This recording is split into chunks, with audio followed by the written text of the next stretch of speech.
G'day everyone, welcome to the reigning Premier's Supercoach preview, and this is kind of strange for a reigning Premier because they've really only got 3 or 4 super relevant Supercoach players, but we're going to get stuck into all of that right now. If you haven't clicked that subscribe button, please do so. I'm trying to get to 500 before round 1 begins, and I've still got a few to go, so I'd really appreciate that. It takes less than a second and would really help me out. Let's get stuck into the defense, and the best pick for Melbourne's defense, I think, is Christian Salem. I think this is the year we find out if he can be a premium Supercoach defender or not. He's either going to be a D1 to 4 for the year, or he's going to be the kind of guy that we just don't pick, but we can appreciate how good of a player he is. I think he's one of the more underrated players when it comes to footy IQ. Another one who's such a good kick, he might bite off a little bit more than he can chew, but I actually think he buried that tag last year. I really do.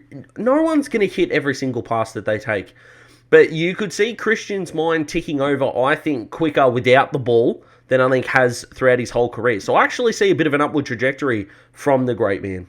The watch list for me is going to be Stephen May, because when he doesn't play on the Monsters, he can score big. But when he played on the Monsters, his score plummeted and he was so cheap to pick up. I ended up picking him up. And his last half of the season was fantastic. But Frothies needs that third tall, whether it's Harrison Petty or Adam Tomlinson, whichever one fits into their group better, to take the Monsters. Now, I don't think Petty can take the big brutes, and Tomlinson's coming off a career-ending injury. So who does May go to is going to be the ultimate question. And the cash cow, this was one of the most shrewd pickups in the draft for mine, but Jacob van Rooyen is the closest we're going to get to a Melbourne cash cow, I think, all year. So we're not going to have a Melbourne cash cow in the midfield. Obviously, we're not going to have one in the ruck. But Van Rooyen, defender forward, so you can get him at either end of the ground.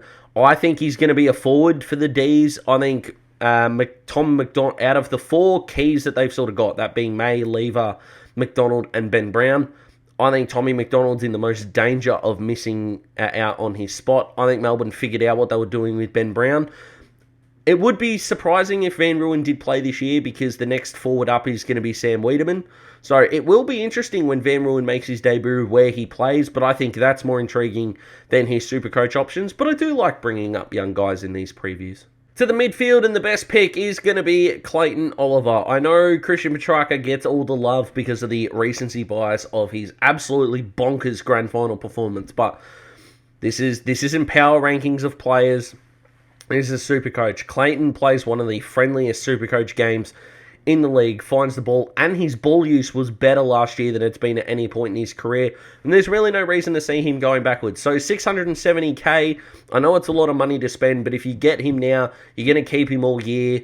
If he does struggle and his price does drop, he might be one of those fallen premiums, but I don't see him falling below, 600k maybe. So if you want Clarry, grab him now. So my watch list layer is Christian Petracca, and I'm only watching him so he can answer one question for me. Are you going to become one of the better players in the competition?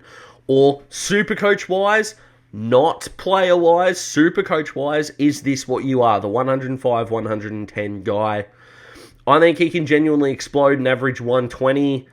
I'm not confident enough in that prediction as we sit here now, as the preview's coming out, that he's going to do that.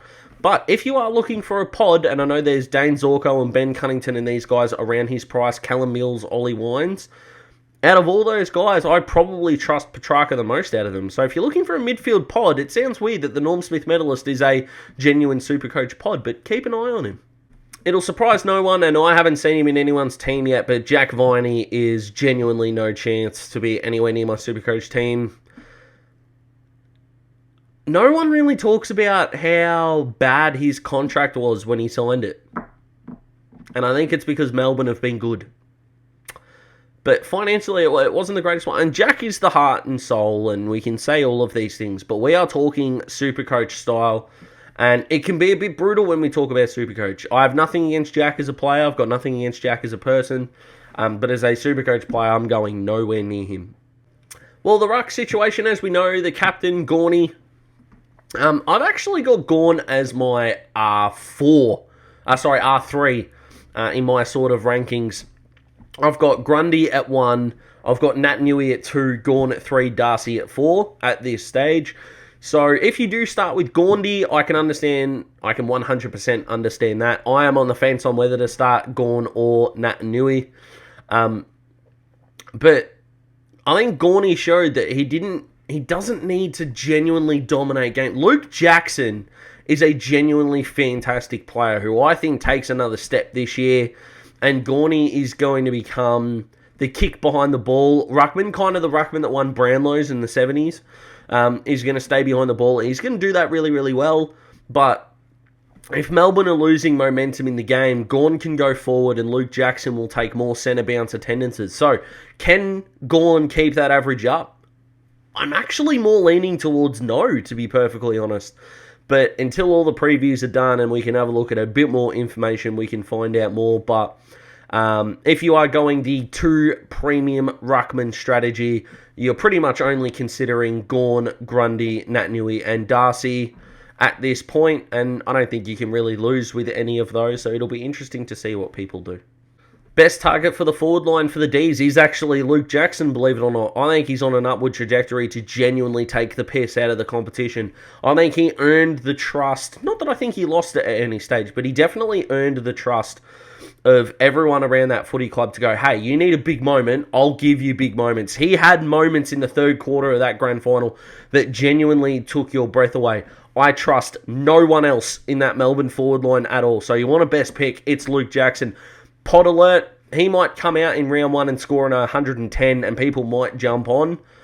He might come out in round 1 and stink a little bit. If it takes him a little bit to get into the season and he can fall even more in price, oh boy, is that going to be tempting. Like I said, I don't really like the relevance of any other Melbourne forward. So we're actually at Daz's final word right now. And like I said, I've got Clarry in my team and I don't see him coming out of it.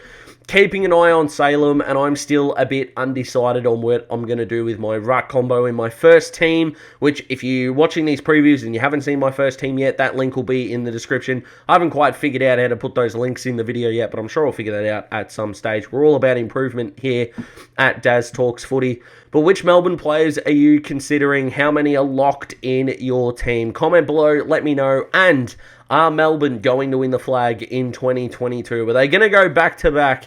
And it's going to be an interesting watch. I am going to do my top 8 prediction as well at some point, but that is going to be later on. I'm going to get deep into the preseason and try to find out all that I can to make the best predictions I can. Be safe, everyone. Be well. North Melbourne's preview coming on Friday, and goodness gracious me, do I have some things to say about them. So I will see you then. I hope your week has been fantastic. Daz got too much sun over the weekend, so I'm a little bit burnt at the moment, I know, but I can't wait to see you in the next one. Goodbye.